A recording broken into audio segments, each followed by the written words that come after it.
Hello, everyone. Welcome back to If Plants Could Talk. This is Garrett. I'm your host. This conversation took place on April 7th, 2024, with my very special guest, Dean of Gnosis Nursery. Dean joined me virtually today from his home and nursery space down in Ramona, California. That is in San Diego County. And he is an extremely knowledgeable botanist. We talked Dudleya's in depth, Bursera, some of his adventures down in Baja California, protecting plant species and habitat loss. He's got a ton of information in his mind and he's very brilliant. I really enjoyed his company and I hope you guys do too. I want to take a moment to tell you guys about my sponsors and partnerships. If you scroll down into the description of this episode, you will find links to Mezcala Nursery located in Long Beach, California.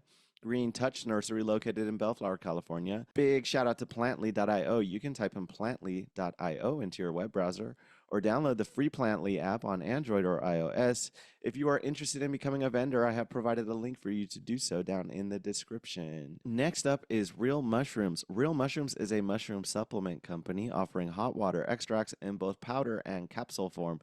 You may be familiar with all of these mushrooms and their wonderful health benefits like lion's mane, chaga, reishi, shiitake, maitake, cordyceps, all these mushrooms that have been used in Chinese herbal medicine to treat an array of ailments. There are articles in the description of this episode, or you can check out my episode with Jeff Chilton to learn more. And if you're ready to make a purchase, use my link or type in code if plants could talk at checkout, and you will get 10% off your order. Next up is PlantWave. PlantWave is a device that translates the electrical frequencies and patterns that your plant creates. In other words, the water moving through your plant creates an electrical frequency, and that is then translated into sound and melodies using the PlantWave app and the PlantWave device. You hook up two electrodes to your plants or perhaps mushroom, and you can tune out of the world and tune into your plants. Here is an example of some mushroom music.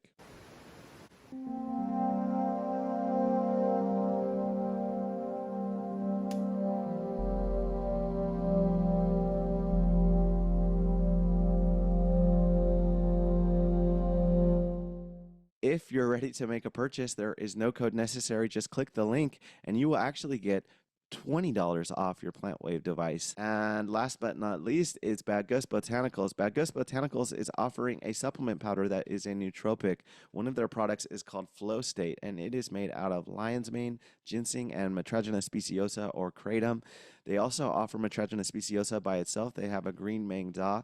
So if you're ready to make a purchase, you can use my link or type in code if plants could talk at checkout and you will get 15% off your order. All right, here is Dean Karras of Gnosis Nursery. Welcome to If Plants Could Talk. Thank you. Thanks for having me, Garrett. I'm honored to have you, man. It's we've talked about it for quite some time, a little bit. We've gone back and forth a little bit about it. Yeah. Yeah, man. And I've listened to a lot of the podcasts you've done, especially the episodes with a lot of my friends. So I think you've interviewed Julian and Jess and Freeze and Zach. So some nice folks in the plant community. I love hearing my friends talk to you. And I feel like even though I know these folks decently well, you're good at getting people to open up in a way that I learn a lot about other people. So it's been nice. Thank you, man. I appreciate that. Zach, when you say Zach, you're talking about Zap Tropicals? Yeah. I was Yeah, trying that's to right. remember who Zach was. Oh, and then Cool. also Shout out Zach, to Zach. you did Atacan recently too. Oh yeah, that's Zach. Yeah, Yeah, of course. yeah, yeah, He's awesome, man. yeah. They're both good guys. Cool. So I was asking you beforehand where you're joining me from today. I am at my house in Ramona, California. So it's East County, San Diego, about an hour outside of the city. Okay, cool. And that's on site at Gnosis Nursery, correct? It's synonymous with, well, it's funny because more recently, uh, I had this idea that Gnosis Nursery isn't a physical place so much as an idea. And this is just a physical instance of it, if that makes sense. Yes. But yeah, it's on site with where I run shop. Okay, where did this idea come from? So there's been some turmoil in my personal life over the last few years. Some of it catalyzed by the pandemic, which is also when I opened the Sure. nursery and started doing the plant gig full time. Mm-hmm. And so I've taken a step back from running the nursery full time, and just kind of have it as a side gig now. Mm-hmm. I'm working some other offsite jobs in the meantime after doing it basically nonstop as my full time day job for 3.5 years. and it was in a conversation with a friend. He's like, "So no more Gnosis Nursery?" And I was like, it was funny because even aside from like running at a smaller capacity, doing cactus shows and stuff, I was like, no, like there will always be Gnosis Nursery. I'm just not. I can't go all in the way I was anymore. If that So makes sense. would you argue that the nursery itself wouldn't have to exist and Gnosis Nursery would still exist? Like you wouldn't have to have the space. Is that I feel like true? it's almost like it's like a persona or a manifestation of my work with plants, right? Yeah, So I yeah. think I think when I die, maybe Gnosis Nursery will die for Oh, whatever that's worth, because I don't know that I have a protege to carry on the torch. I don't know that I'll ever find one. uh, And that's okay. That's like not something sure. I'm really planning for right now. I'm only 35, so I think I still have some time. Okay. But yeah, it's more of an idea, especially too, like I was thinking too, I started the Instagram page on, I think back in like 2018 or so. I wasn't on social media at all for like a whole decade. And when I was talking about opening a business, someone's like, "Oh, you really should get on Instagram. It's a really good platform. It's basically free advertising." And so I kind of learned how to do that. And the more I've been on Instagram, the less my content has anything to do with the actual like nursery, like the plants I'm growing, or just like other plants that I see that inspire me. So a lot of like habitat stuff when I have the chance to go out into the desert.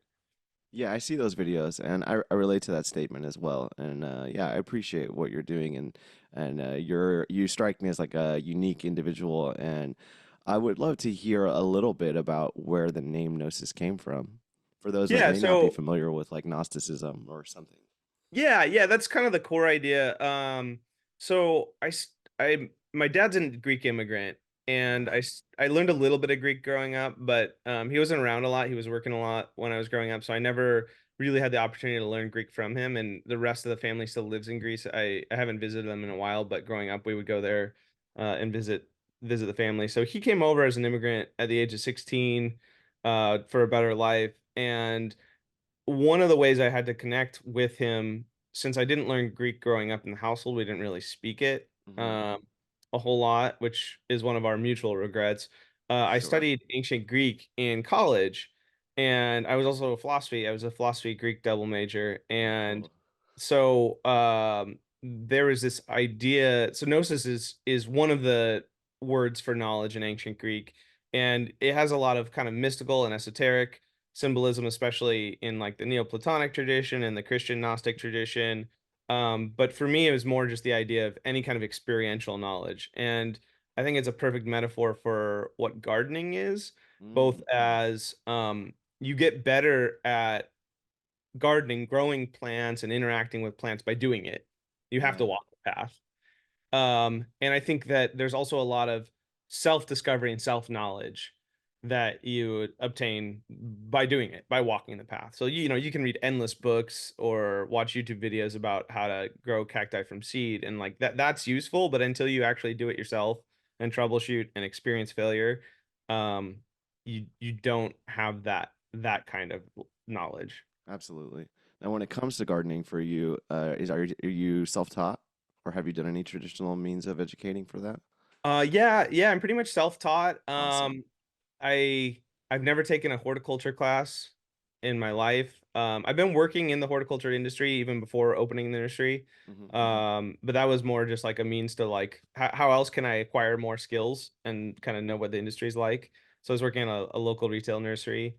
Um, but yeah, just growing plants. It was just a lot of trial and error and reading books, reading things online, Sure. trying new things. And so I'm really inspired, especially by the people that come up with new techniques for growing plants, because it's like gardening's as old as human civilization, growing food, Sure. but people are still coming up with new ways of doing it. Yeah, I've been super impressed by like those vertical gardens that people are doing, and they're like doing aeropon is it aeroponics, or I don't know, I Sure. think it's hydroponics and aeroponics. Yeah, like the Dutch are like killing it, and they have been for decades now, like basically creating hydroponics, Uh-huh. bringing it to like next level science. And I don't really have a whole lot of interest in that. That's not my, it's like a really dialed in, Sure. super scientific approach to gardening, and it's Yeah. not really my style. I think there's a lot of good science behind any good gardener. Like there's, facts matter. There are things that work and things that don't. Uh-huh. But But yeah, I think I take a little bit more of a permaculture approach and trying to work with nature rather than against it. So like Mm, if I'm getting bug problems, I might spray for bugs, but I'll ask myself too, like, why are they showing up here? Is there not good airflow? Is there not like the right cultural conditions, not enough light, too damp? Like what's going on? And how can I solve the problem or preempt the problem without just like applying more fertilizer, applying more pesticides? mm. Do you mind describing in layman's terms what permaculture means?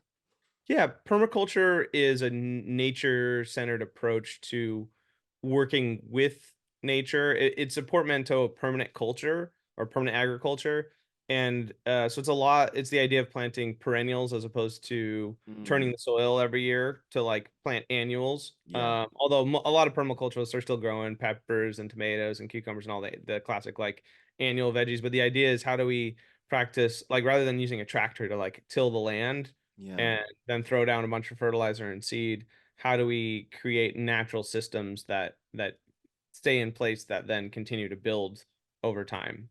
It's Mm, like building soil health, and I think that it's it's just a mindset for approaching how to work more efficiently by working with rather than against nature. mm. And it seems like during this time it would be a really appropriate time for us to try to hone in on that. And I would love to learn more about it personally. And there's an issue, right, with the soil kind of it's dying. I've Yeah, heard something yeah, about exactly. like the soil isn't sustainable the way that we're growing plants, Sure, growing food in particular. sure, absolutely.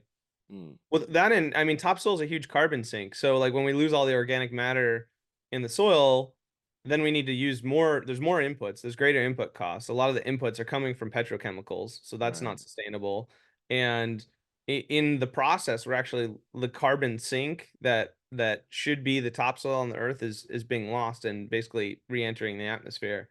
And I Mm, mean, there's all kinds of like, I think it's in so far as we all drive a car, we're all guilty for contributing to climate sure. change. The same is true of gardening. Like there's a lot of externalities to the industry that are like not so green. And having worked for like larger nurseries where I haven't had as much control, I've kind of seen that. And it's like we kind of do our best. We're trying to all be as green as possible, but there's a lot of like single-use plastics in the nursery Mm, industry. And then another thing that's like extremely unsustainable is the use of peat moss. So peat moss is uh, a frequent soil ingredient, yeah. especially for like potting soil mixes, and they're basically decomposed, partially decomposed bogs, which Mm. are huge carbon sinks that are basically being removed, and then all of that's now entering the waste stream where it's no longer sequestered in the earth. And are they destroying the habitat of these bogs? Like Yeah, the plants yeah. that I would think I normally think grow that's there? part of it. I think the bigger issue is that we're taking a lot of carbon that's already stored in the earth and then Uh-huh. releasing it back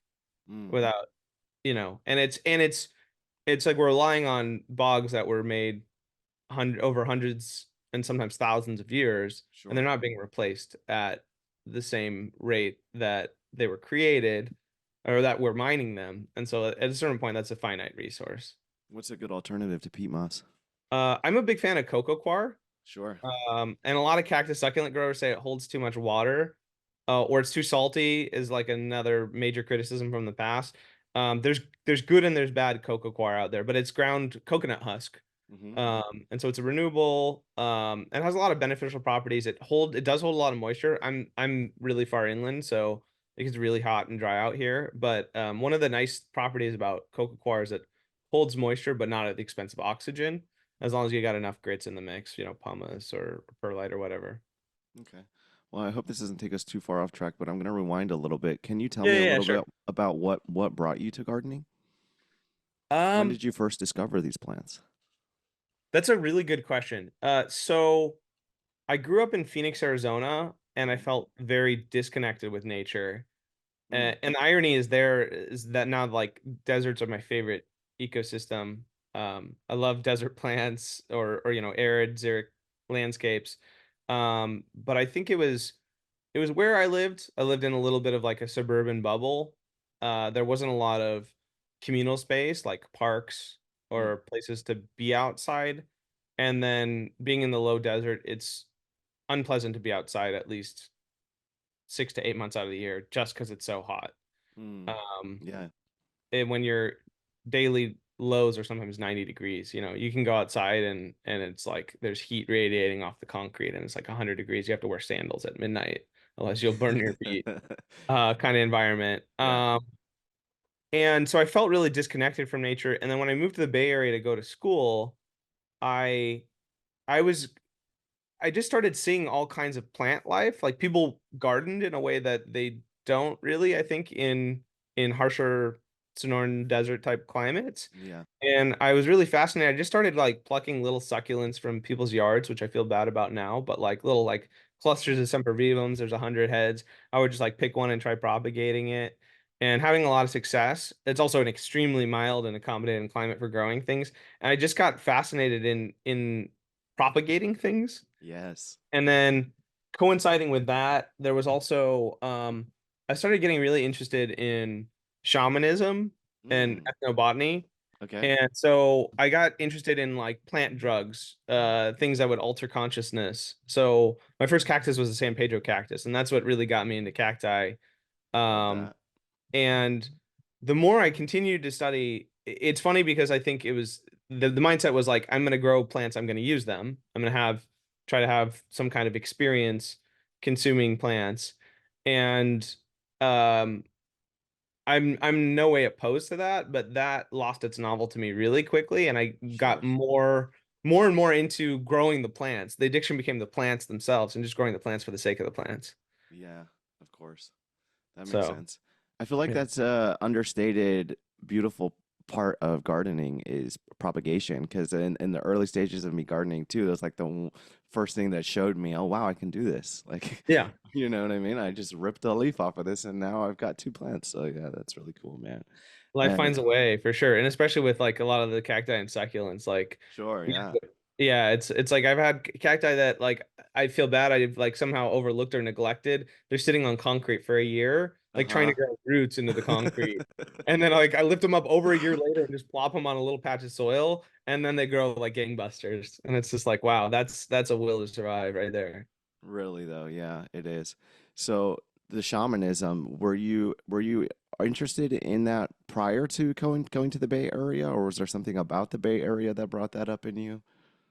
I think I'd been interested in like a little bit of the 60s counterculture. Ah, And I think someone was like seeing through like the drug war propaganda, like drugs are evil, and just learning about the history of the reaction against the, I guess, the psychedelic aspect of the counterculture movement. mm, And it's been interesting because since that interest blossomed in me, circa 2008, and since then we've actually seen quite a like psychedelic renaissance yeah, with a lot of research going on, organizations like MAPS and John Hopkins doing like MDMA and psilocybin trials, and I think that's yeah. really interesting science. But it always kind of bothered me that I saw this trend that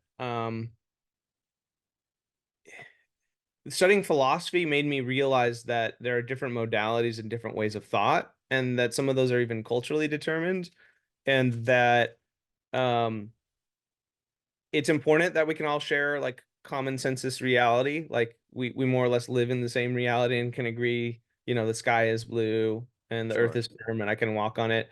But also having highly subjective and mystical experiences can cause people to view the world in a different way. And I think some of those things are powerful too.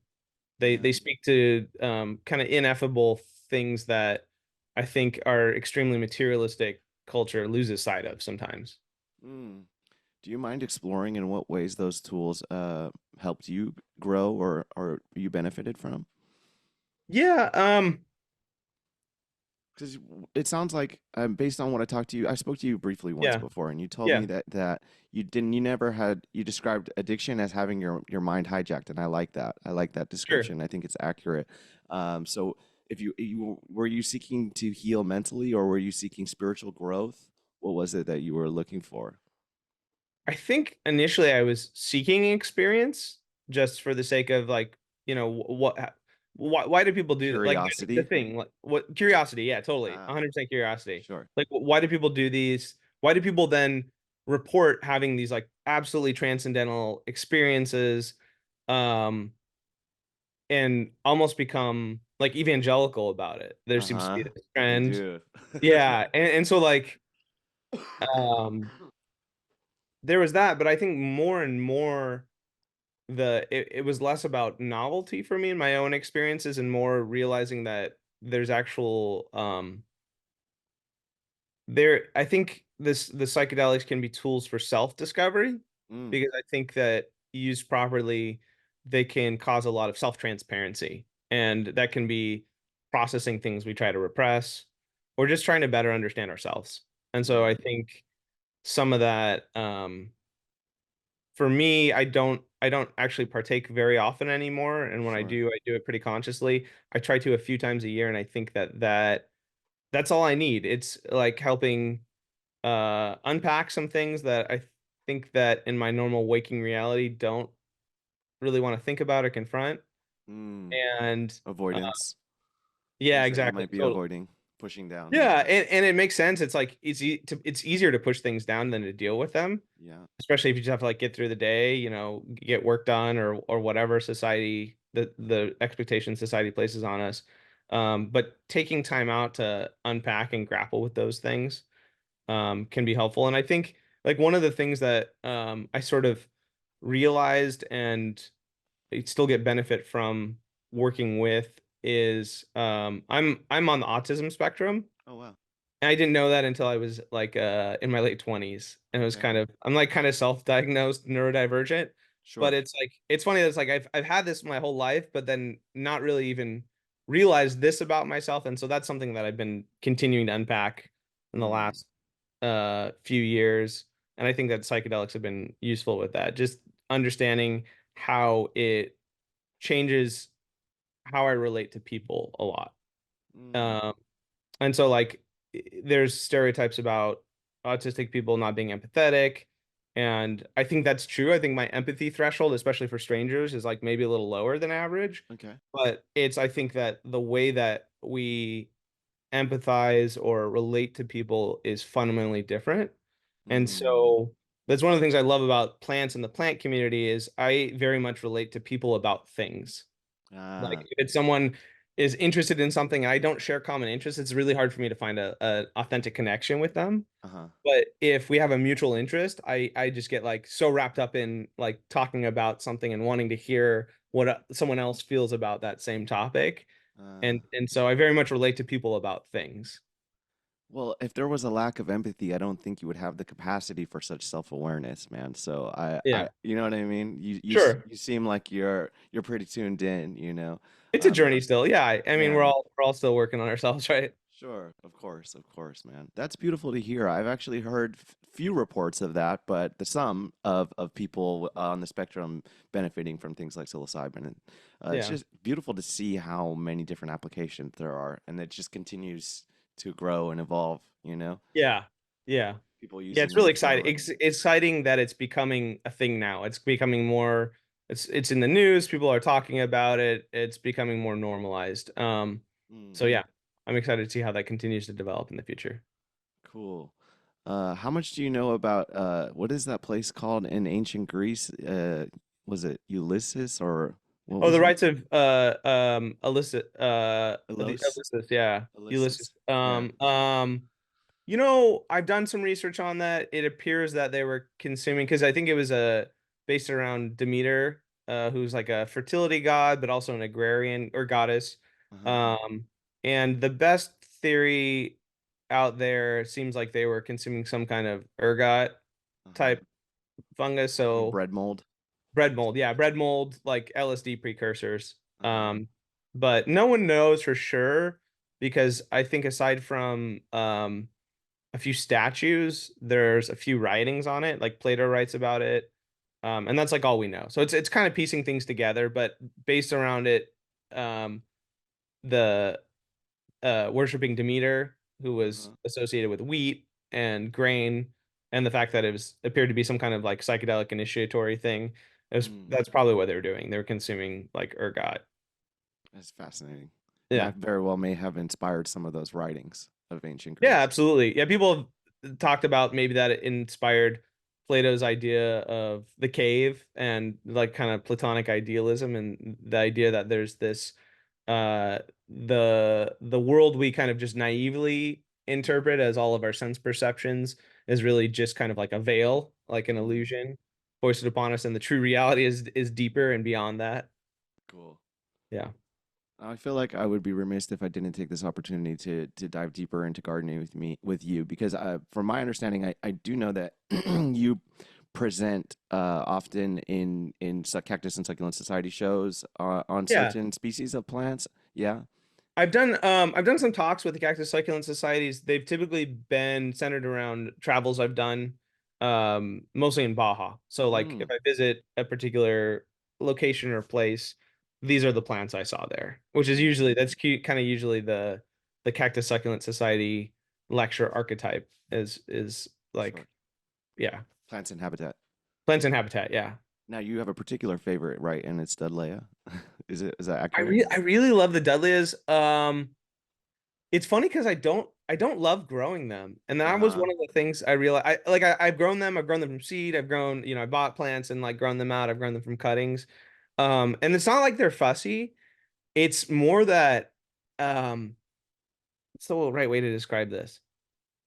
I I love how they grow in habitat. I Mm, love like they just don't look cool in a pot sure. the way they look cool like hanging from rock cliffs. Yeah. And and I've seen gardens that try to emulate that to a greater or lesser extent, but it's just one of those things like nature does it best. Mm, Um, and the other thing that I love about the Dudleys is I'm surprised by like where I find them because if you look at like the center of distribution for the Dudleys, it's basically San Diego County mm-hmm. down to the tip of Baja, north to like the very southern border of Oregon, mostly coastally distributed. And then there's some oddball ones that occur like deeper into the desert. And Mm, the desert ones always surprise me because it's like harsh desert. And then if there's a boulder or a rock crevice in the right place that creates shade most of the day, there might be a Dudleya and then like a fern sticking out of it. And you're like, how is this soft succulent and this fern growing in such like a harsh desert yeah. ecosystem? Well, forgive me for my ignorance. I see them growing out of the rocks here in Topanga Canyon, and I see them growing. I saw them in Big Sur this past weekend, but I'm not super familiar. I don't understand. Are they mostly in inorganic medium? Yeah, I think They're the just Topanga growing Canyon straight out of ones. rocks. Yeah, the Topanga Canyon ones, you might be seeing Simosa, which is like the canyon Dudleya, and Uh-huh. it usually grows on like vertical rock faces. Yeah, straight up You cliffs. know, so yes and no, and that's another thing that's really cool about it. And you don't see these in like cultivated specimens, although I'm sure people do try. It's just difficult to succeed. So they actually have a symbiosis with mosses as well as Ah, with this vascular plant, a whole genus of vascular plants called Selaginella, which are spike mosses. uh-huh. And you froze there for a second. Are my Are we back? live again? Yeah. Okay, let's go back to the moss connection. Yeah, so there's this stuff called spike moss, Selaginella. It's a big genus, and it looks like moss. It's actually a vascular plant. But during the dry season, it goes like very, very dormant, kind of crusty dry. But it Mm-hmm. kind of has the properties of like soil or peat moss in that it Mm. creates like a little nursery for little seedlings to germinate on. Oh, cool. And so when you see like Dudleyas and how they're actually able to grow, it's like seeds dropping into these little pads of moss-like medium that grow in the same places that Dudleyas grow that provides like a little nursery for them. And there's other like cacti do it too. So like we've seen like Canucerias cacti and Mammillaria cacti in habitat. But the spike mosses are actually really, really crucial for growing Dudleys. And so like when the big fire burned down a big portion of like the Dudley viridii population. It Uh-huh. basically wiped out like 90% of the population. Oh no. Then when they were doing research, they started actually culturing like spike moss onto the medium and then sowing seeds in that and having way higher success and germination rate so that they could then plant them back out in the wild. Wow, that's cool. Yeah. Uh, I see like a resemblance. What differentiates them between Echeveria and Dudleya? So it's funny because that question still confuses Google. If you just type in Dudleya Uh-huh. on Google search and then hit images or even just the main page, the one of the first pictures that shows up is actually like Echeveria colorata or one Mm. of the other. And it's funny that even like with how smart AI is and getting it like still messes that up royally. Uh-huh. Um, they're similar. Where the inflorescence comes from is a major difference. Mm. So on the Echeverias, the inflorescence comes from further down, and then it's funny because even though morphologically a lot of the rosette type Dudleas more closely resemble the Echeverias, they're actually more closely related to sedum, Okay. which is also in Crassulaceae, which is just a giant family of soft succulents that includes New World stuff, Old World stuff. But then there's a lot of oddball Dudleas where the logic of having a rosette is a lot more obscured. So Mm. like Dudlea edulis or viscida have kind of these long, pointy leaves Mm-hmm. that almost look kind of like grass-like in a way. And there is a rosette in there, but it's not clear like a lot of the rosette forming species, like that it's a rosette. And then there's other ones. There's a whole like subgenus of Dudleas that lose all parts above ground during the dry season Oh, and really? retreat down to a bulb. Yeah, it used to be a different genus called Hassaianthus, and it's been grouped under Dudlea. And some of those have weird growth forms where they're not rosette-like at all. So like Huh. Dudlea brevifolia are like looks like these little clusters of pebbles, Mm. and they grow in ironstone fields, and they basically look like the little ironstone, like basically little like rusted musket balls that grow that are in that area. And Cool. so yeah, they're like medium distance relatives to the Echeverias. Mm. But they don't overlap with any of the Echeverias in habitat. So the Dudleys are basically mostly in winter rainfall areas, Mm-hmm. and then even the summer rainfall areas of Baja, Okay. because the southern portion, especially the eastern seaboard, Baja is more summer rainfall.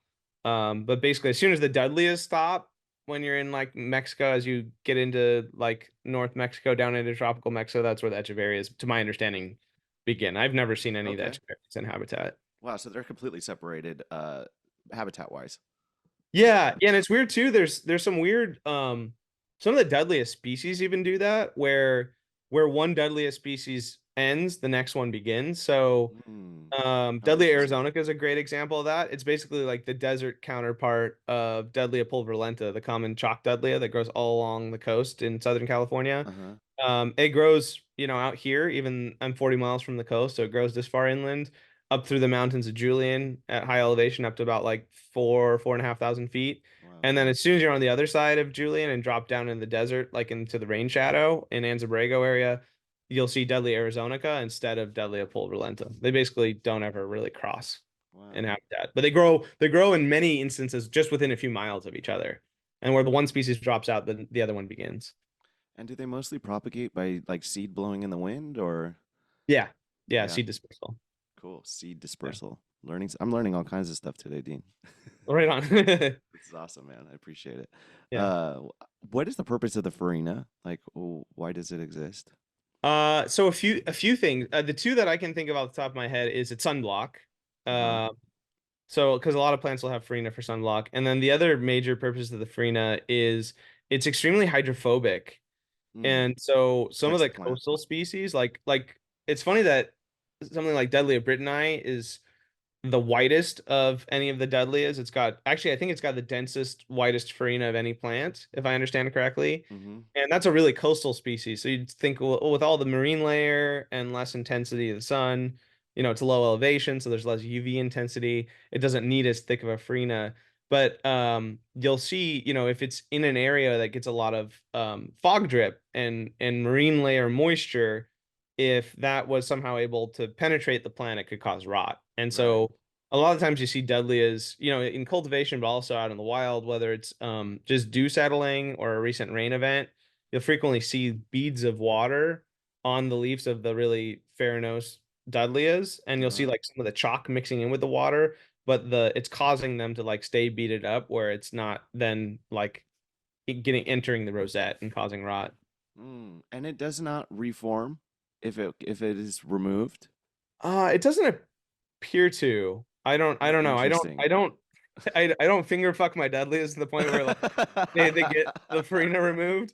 I just like know better than to do that, you know? Sure. And it's funny, it's one of the things that like cactus shows too, where it's like, oh, there's always do not touch signs. Uh-huh. But people are always like hesitant to bring in their nice deadliest for that reason, because they don't, it takes like one streak to like really mess it up for like a year. Right. Yeah. Yeah. Yeah, that's interesting. So in these adventures in Baja, what other kind of species have you really been focusing in on? That's a really, really tough question because there's just so much cool stuff. And I'm realizing that too. Like, I love Baja. It's got a special place in my heart. I've been privileged enough to be able to travel there. It's Mhm. also like literally right in my backyard. I've gone down to see like Dudley, Brittany on day trips a few Cool. times before, because you can go down, wake up at like 6 a.m., go down, spend some time in Habitat, get tacos in Ensenada, and get back across the border before it's late at night. But I think being in Habitat generally, I now that if I'm planning a trip, even if it's just like a quick day trip out into Anza Desert, I always have a destination in mind based on a plant I want to see or plants I want to see. Mm-hmm. And what always astounds me are the other plants I observe and notice that I either didn't even know existed or wasn't expecting to find there. Sure. And that's like the more I go, it's like a tease, because like no matter what I see, there's always more that I'm turned on to just by going out there. Mm-hmm. So I think more and more like I'm not so great with leafy plants, but more and more I'm getting into like native plants that are non-succulent in nature.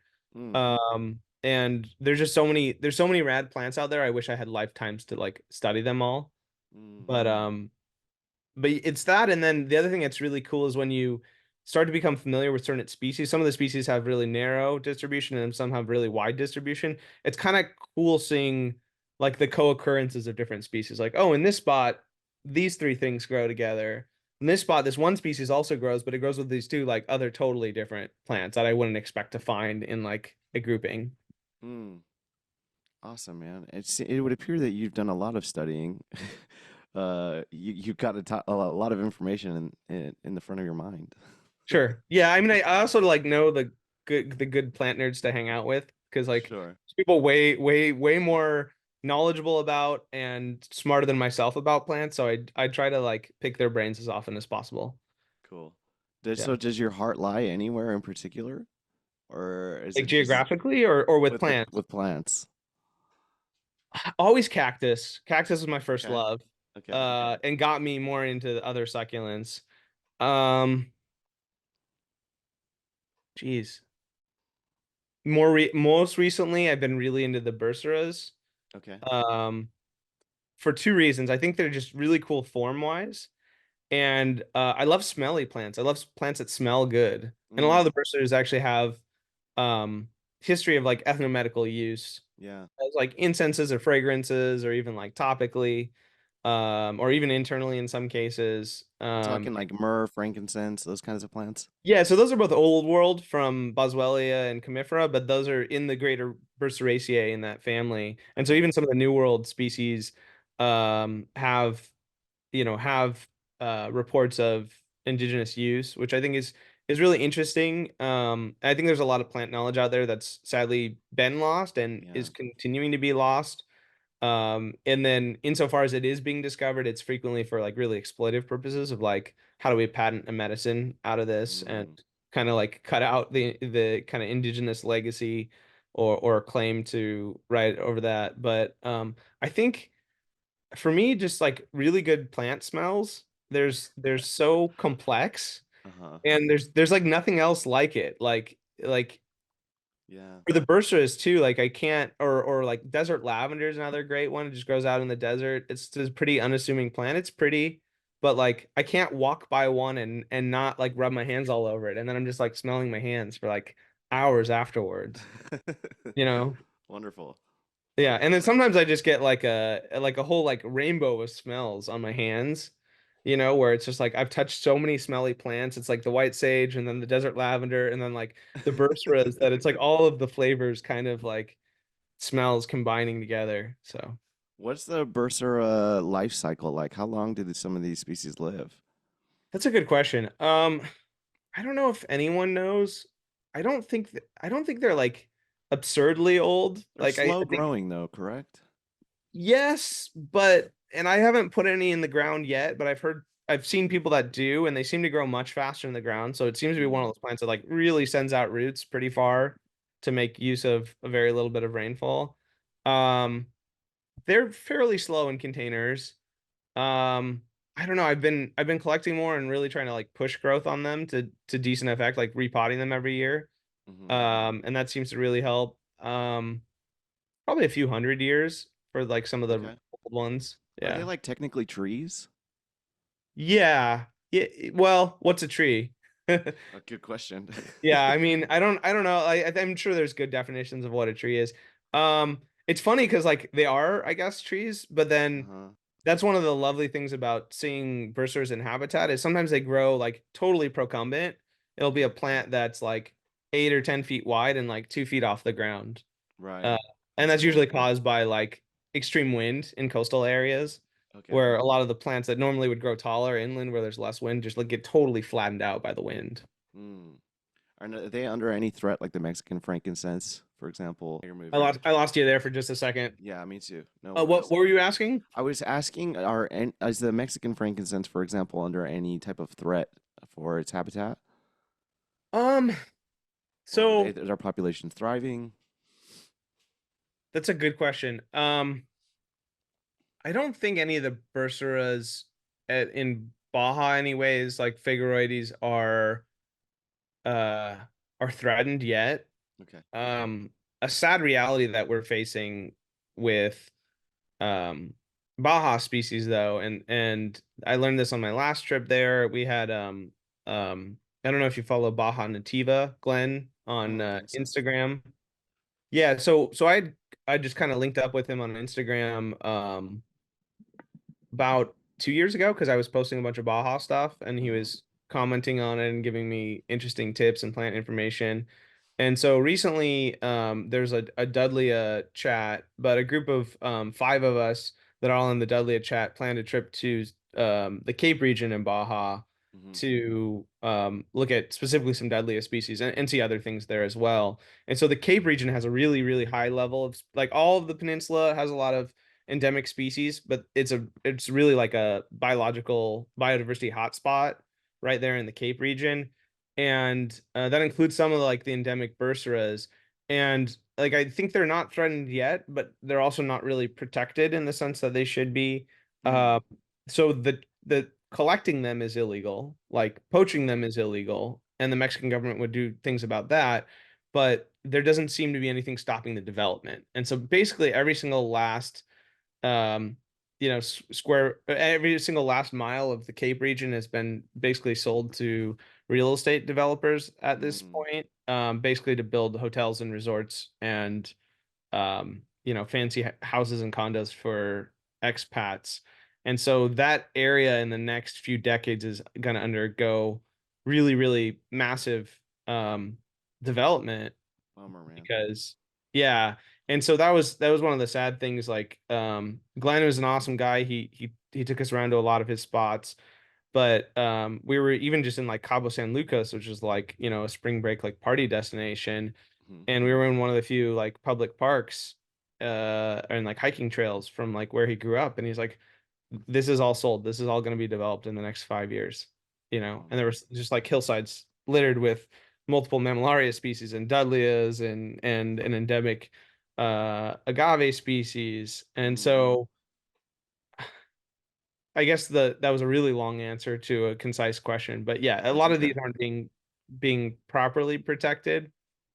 So I feel like, are there safeguards in place for plants like that when it comes to development? Like if we look at Texas, would you are this is two questions in one. yeah. Are there safeguards at all in place? Because I don't know. And two, would you argue that the development problem is more severe than the poaching problem when it comes to areas like Texas and this Baja Yeah, region? yeah. So it really depends on the population, right? And there's some things where poaching is the primary threat, and there's Mm, other things where development or habitat loss essentially is the primary right. threat. And there's frequently both that co-occur. Yeah. And it just kind of depends. It's on a plant by plant basis. Mm, Um, it's there's money involved. So like with developing the Cape region and Baja, like it's not, what are the competing interests, and how would a government like the Mexican government make decisions to are you going to completely halt progress? How do you protect select plants? Who's making those decisions? This is one of the things that's really I don't know what the right answer is. I don't know if there is just a right answer. Sure, it's complex. Um yeah, it's a complex problem. It's a species like I don't know much about birds or reptiles. um and so like I wouldn't be a good stakeholder for making decisions about protecting those kinds of species. Plants are important to me, and so I feel really vested in like trying to protect plants. Yeah, But then we can't halt progress altogether, right? sure. That's just like this, like especially in like take Southern California. There's like, or San Diego County is a perfect example of like there's not enough affordable housing in San Diego County. Yeah, The solution to making more affordable housing is to build it. And that's generally not happening on like, already developed land. Like it might be building ADUs in backyards or whatever. That's not really going to solve the housing problem. It's basically turning virgin land into apartments or new housing developments. And so I think there's always this opportunity cost and trade-off. yeah, And I'm not gonna like, you know, go on a podium and say, like development is bad. We shouldn't have it. yeah, Um, I think I think that what we need to do is we need to put resources into documenting what's there, yeah, and we can't say what we don't know exists. sure. And that's one of the things that um, there's species out there that still haven't been discovered. Mm, And so like we saw three deadliest species or four taxa total. One was like a subspecies on the week-long trip I did back in March. And one of those species has some documentation, even as far back as Reed Moran, who's a famous botanist who did a lot of work in Baja and on some of the Channel Islands. So there's like reports of this weirdo Dudleya that doesn't fit the other Dudleya definitions. But this species still doesn't have a name and hasn't been formally described to science. And mm, so like it's bizarre to me to like even see things in habitat that I can't say, this is Dudleya such and such. Like this right. is Dudleya species undescribed. Yeah. Like that's wild to me with how long humans have been studying plants, that there's Uh-huh. still stuff out there to be discovered. Or Glenn and Abraham, who are two of the botanists that were on the trip too. We went there's a large mountain range in the center of the Cape region, Sierra La Laguna. Uh-huh. It goes to about 6,500 feet. And there's a lot of it used to be an island actually. At one point geologically in its history it was totally separated from the rest of the peninsula. And so you get, in addition to just having like the peninsula speciation occurring over periods of time because of geological separation, it was actually an island for some period of time. But they discovered a new species, and they still don't know what genus it even belongs to. Wow. They were, so one of the reasons they went on the trip with us was to see the plants again and take measurements and do more documenting, and they were hoping to find flowers, because that would help them, of course. Like flowers are the gold standard for identifying or categorizing plants. Uh-huh. And so there's some kind of monocot plant in Aspergaceae, genus unknown, that they're hopefully going to be able to discover and or like report, and describe formally. But Wow. yeah, that was weird. It was weird looking at a plant that doesn't have a name. Well, it would be horrible for land to be developed where there very well could be an undiscovered species. Can some of these plants be moved and or saved, rehabilitated? Is there anything that can be done like that? If they're Yeah, going to yes. destroy it anyways? Well, my friend James was saying that's like one of the really tragic things when they're um doing development, especially in like Baja Sur, is like they'll just plow under a field of like gorgeous bursaras. Oh, And it's, but like they're not super rare down there, and it sure, was that sure. was the really trippy thing. When I got back from the trip, I was, because like in Cabo San Lucas area and San Jose del Cabo, which are like two little towns on the very southern part of the peninsula, you're like, they use like Bursera microphyllus, like 8 foot tall bursaras, as like street trees. They're like planted in the median, like Cool. every like 10 feet. And you're like, holy fuck, that's like a next level bursara. Oh, there's another one. There's like 20 of them planted in a row. you Wow. know, and so it's like they're not scarce there, Sure. it's not necessarily an endangered plant, and there's no real like, and then you think about, okay, they're being plowed under, that's tragic.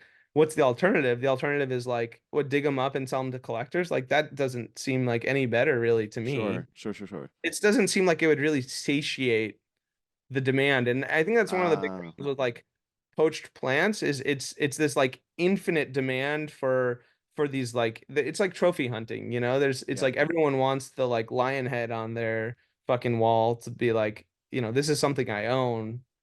And so like with habitat plants, a lot of the ones that especially the really high end ones that you see in the poached plants, on Instagram accounts in wherever, other countries mostly, but like it's people are prizing these plants for how gnarled and unique the characteristic of a given plant is, Yeah. not just that it's that species. Right.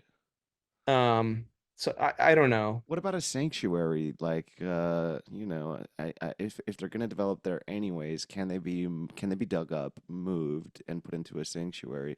And who's to discount like the life of one individual Bracera, for example, just because it's prevalent or abundant? Sure. Like, how do we know that that plant's not conscious and like Sure. especially if it's been there for you said some of these things could be, a century year old. Yeah, yeah. So actually, that's one of the really the really funny thing. This is like throughout the Baja Peninsula, you'll see a lot of the landscaping, like when you're in a town, will be like a row of like pharaoh cactus at even intervals, and like it's whatever the native species is in that area, Mm, um, or like a row of cardones, that look like artificially planted. And so there's kind of a cultural norm there, and I'm not in no way offended by this. I just find it fascinating yeah. that like you want to do a little bit of landscaping, you like go, out into the field and just like dig up a few small plants and plant them in Uh-huh. like a nice tidy row, Uh-huh. and it's like, well, at least they're planting native plants, even if they're like technically Yeah. collecting them from the wild. It's not like so you can ship it off to a collector in Asia. It's like Right. to like repatriate it. So yeah, a lot of the military checkpoints, you can be like out in the middle of nowhere, and they've dug up like cardones or whatever, and or bujums, and planted them in these like straight little rows. So I think salvage is like a real thing. If you're gonna like, if you're going to develop, it's best to extract the plants and at least Mm. try to plant them nearby. Um, but yeah, I don't. It ultimately comes down to like habitat loss, and I think it's hard to choose again. But making some places are too special to lose. Yeah. Um, Absolutely. and this is with a lot of like really like narrowly endemic species that might only grow in like a few square miles, that those places need to be protected from Agreed. development, because otherwise those species will ostensibly cease to exist in the wild. Mm. um and I think there is value to trying to grow plants outside of their native range, but this is really controversial, especially by the researchers, because there are problems with when you move, even if it's the same species, if it doesn't represent the genetic window of that population, and you add it to that, it could skew population genetics in a bad way. And Mm. so I don't know. I'm all for like doing a little bit of guerrilla gardening and trying to extend plant species ranges. But you're not supposed to. You're not supposed to plant things where We're they didn't. playing God at a certain point. Yeah, sure. I Yeah. mean, humans have been doing that since we started, Yeah. moving around plants. And if you look at, that's one of the things that still blows my mind about Trichocereus distribution in the wild in South America. Uh-huh. Like humans have been moving around those cacti as cuttings for at least like 4,000 years. Mm. And there's a lot of weird, there's no way to like go back in time travel, and figure out which humans moved the cacti where. Yeah. And the fact that there are already so many Trichocereus species in different ecosystems in South America, anytime humans would have moved them from one place to another, they would have hybridized with whatever was already growing there and created kind of new types. Mm. Um, and so there's certain wild populations of Trichocereus that are presumed to be kind of ancestral human created hybrid swarms from people moving cactus material around. Is that what happened with North America's predominant cultivar? What happened there? How did we end up with that? And we don't have a do we have any wild uh Trichoceres species that are not predominant There's cultivar? no well, so there's no Trichoceres native to North America. They're all South American cacti. Okay. I don't know the full story behind PC. Other than at one point it just became mass propagated, and Hmm. I don't know which nursery or if people even know who's exactly responsible for that. One of the reasons why it probably has persisted so well in cultivation is it's extremely hardy. It's an extremely vigorous and hardy San Pedro version. Mm. So it makes sense that, it is the one that, even if in like abandoned lots where people might have planted a cactus dozens of Right. years ago, like that's the one that persists. So then if people take cuttings from that, that's the one that passes on. Would you argue that it's a completely separate species? I don't know. I think the whole Trichoceres taxonomy is a huge mess. Mm. I don't think I'm clever enough of a botanist to really make those kinds of determinations anyways. Yeah. Um, who knows? Yeah. I know it's got a few really unique characteristics to it that suggest that it's not Echinopsis pachinoi. Um, but some people think it's like Echinopsis or Trichoceres bridgesii. Some people think it's a weird like bridgesii relative Rheomiscensis. But like the problem with one of the problems with Trichoceres taxonomy, no one's really doing research on them Yeah. aside from like the enthusiasts here. The Hmm. enthusiasts here are mostly like creating novel hybrids or selecting for phenotypes. They're not trying to study whole wild populations. Right. And so out in the wild, like no one's really doing like that. I know of like field work on Trichoceres in the wild right now. That's And unfortunate. yeah, it's unfortunate. But it also is the case that like if you look at the old cactus books, there's like 70 or 80 plus Trichocereus species where that number should probably be around 30. Mm. And so that was like every time they went to a new locality and it looked different, they would call it a new species, Right. even if it really didn't meet the criteria for being distinct enough. Like Cuscoensis versus Peruvianus. They're Yeah, pretty much the exactly. same exact thing. Yeah, exactly. Or like there's a lot of confusion around like Joel Lode, who's done some taxonomy work. He's basically doing taxonomy work on the whole cactus family. He in his first volume, which kind of sorted things out at the genus level. He argues Trichoceres should be distinct from Echinopsis. It's Mm. nonsense grouping it with Echinopsis, but we're looking at about 30 species. And by the way, Trichoceres macrogonus and Peruvianus and Pachinoi are all one species. It's one big species complex, basically, Mm. which seems right to me. Yeah, But I agree. it's also too like with any But of these Jesse, things. I kind of is like a little bit different, though. Or would you Yeah, agree with Bergessia is that? definitely different. Right? Bergessia is for sure different. It's like where do you want to draw the line? Like these are just human constructs, Yeah. right? And Yeah. that's like the biological species concept. This is like a problem with like philosophy of science. Biological species concept works awesome for animals. And then it breaks down with plants a lot. Because like and even with animals, there's problems. Like if A and B can beget offspring and B and C can beget offspring, then theoretically the transitive property would be A, B, and C are all the same species. Mm. But if A and C can't make babies, even if A and B and C independently can, then they're not the same species. Right. And so like there's all kinds of like kind of paradoxes. And it doesn't help with like a lot of pick a plant genus, aloes. So many of them will make hybrids. Trichoceres will make hybrids with lobivias, with Echinopsis. So like that's not really good standard. Even people have been able to cross things like Cleistocactus with Trichocereus and Cool. Echinopsis. So like if we want to use that, there'd be like a mega genus of Echinopsis with like hundreds and hundreds of species, and Mm. that no one really wants to see that. Have you ever heard of anybody consuming PC with some success? Yeah, it's active. Thank you. I know from personal experience. That was the first one I ever consumed. Really? Yeah. That's fucking awesome, man. That I'm really glad to hear that. I've beat that topic to death, but I had in the early days of the podcast, the first few episodes, I had a um some kind of plant biologist on a friend from high school, and he Uh-huh. did some testing on PC and determined that it appeared to be active. He couldn't say Yeah, definitively, but he had some evidence to suggest it was. it is. It's just not super potent. Okay, cool. Yeah. That's cool.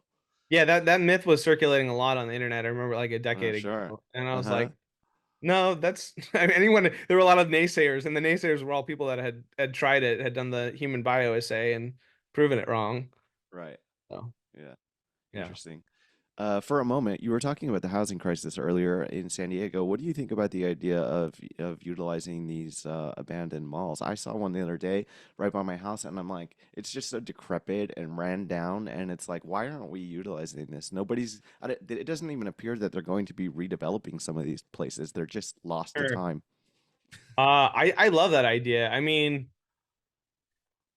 there's an affordability in housing crisis all throughout, really in other parts of the country too, but especially in Southern California. Yeah. Um, the problem's complex. I mean, the problem around the unhoused also has to do with the lack of services for people that need it. Yeah.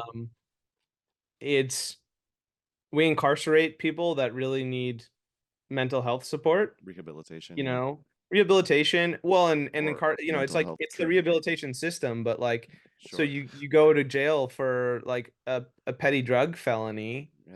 and then you exit with, inability to get a straight job anywhere. Like, Yeah, who's going to man. hire a felon when you could hire a non-felon in our kind of job market? So it's like we don't make any of the right choices to try to help people out that need the help. Yeah, And man. um yeah, it's like we'd rather it's the powers that be. It's there's more money, you know, it's of greater political incentive to build more prisons and keep people in prisons than it is to give people health services, including mental health services. Yeah. There's like I think it's like 70. I remember hearing like $75,000, is it a day per person? There's a large number tacked on to per body of people that are incarcerated. It's definitely in the tens of thousands of dollars Yeah. per year. Or And maybe that's what it then was. yeah. 75,000 a year per person. That's what it Yeah, was. that seems right. That That seems was what it right. was. And it's like, yeah, there's so many better ways we could spend that money. And Sure. I'm Imagine it not saying like, redirected. Yeah. yeah, we shouldn't abolish like prisons. Like that's I'm Right. not, but it's like who really belongs. And I think generally, like if you look at the way that the war on drugs has fueled mass incarceration, Mm-hmm. the last time I checked, I think half of the federal prison population is nonviolent drug offenders. And so Yeah. like I don't know, some of these people are probably pretty high up in the game, and maybe I don't know. It's like I think we're not addressing the drug problem with boots on the ground in the right way. What we really need is like comprehensive harm reduction and mental health services. Mm. Because a lot of people that suffer from addiction don't want to be addicts, but don't really have anywhere to turn. And especially the way that addiction is really stigmatized in our culture Yeah. doesn't incentivize people reaching out to get the help that again doesn't exist for them. Yeah, there's no nuance to the approach. There's a blanket approach, and it's archaic, and it's Yeah. proven to have failed, and Yeah. we're also failing to implement any new approaches. But I mean, I don't mean to be completely jaded about it. I know there are efforts, Sure. but yeah, it's There are something. there are. I mean, we need to see like decriminalization for possession, for petty small quantity possession across the board would be like a really common sense step. Even just like sentencing reform, Yeah, on it's like again, it just doesn't make sense. The punishment doesn't fit the crime, especially if you look at like like how long someone selling psychedelics goes to prison for versus someone who commits DUI and recklessly endangers other people's lives. right. Yeah, absolutely. Yeah. I would love to see some more nuanced discussions and approaches to that for sure, man. And I really appreciate you giving a voice to the plants today, man. You speak on behalf of the plants, and Thank you're a you. That great means a lot to example me. of if plants could talk, man. So thank you, Dean. I love that. Yeah. All right. Appreciate your time, man. We'll do this again sometime. Cool. I would love that, Garrett. Have a great one. Cool. If everyone could please like, review, and subscribe to the podcast and hit that share button, we would both appreciate that greatly. Peace.